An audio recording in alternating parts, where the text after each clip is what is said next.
год, чакання, надзей, нязбыўнага спадзявання. Часам прыходзілі пісьмы ў розных канвертах і заплёткавых звестках. Родовый сподок Василий Иванович у списках забитых и пропавших без весток не значится. Суседзі часам казалі такое, супраць чаго пратэставала Машына сэрца, якое верыла і чакала удзень і ўначы.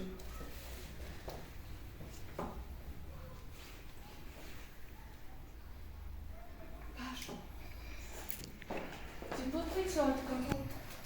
А чого б лямпи не паліться? Я пішла по запалку, калі погано. У нас на їх огурці, за день соку витягивали, не напасешся на їх. Я мало нет запалок. Не мучайся, боже, що ж зробиш? Коли ти живий, довернешся, а коли ні, треба забыть служу. Ці ж можна забыцца, калі б хоць ведаць, што няма, так лягчэй было, а так вось. У заўтрашні дзянёк якраз нарадзіўся перад пакроем. Народзіўся на белы свет, а шчасціка. Відаць, не суджана было. Можа, ляжыць, дзе адны бухавы костачкі. Стаць бы хоць у якой зямельцы, у сваей ці, крык Божа, у нямецкай.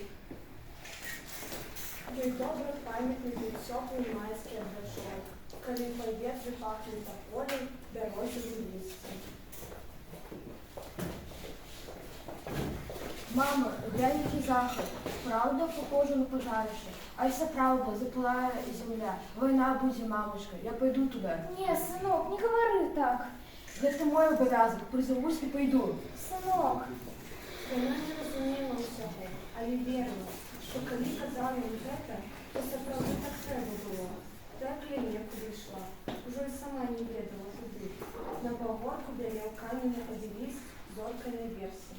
Вайсковы помнік тым, хто не дайшоў да Берліна. Лейтенант Аверьянов, гвардии старшина Куляков, Иванов, Пилипенко и іншие. Сыночек, где ж ты? Нема кричала Машина серце.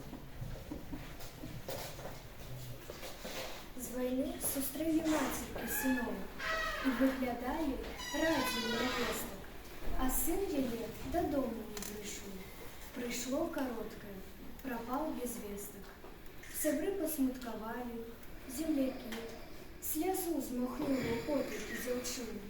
Не вернется, знать лёс ей такі.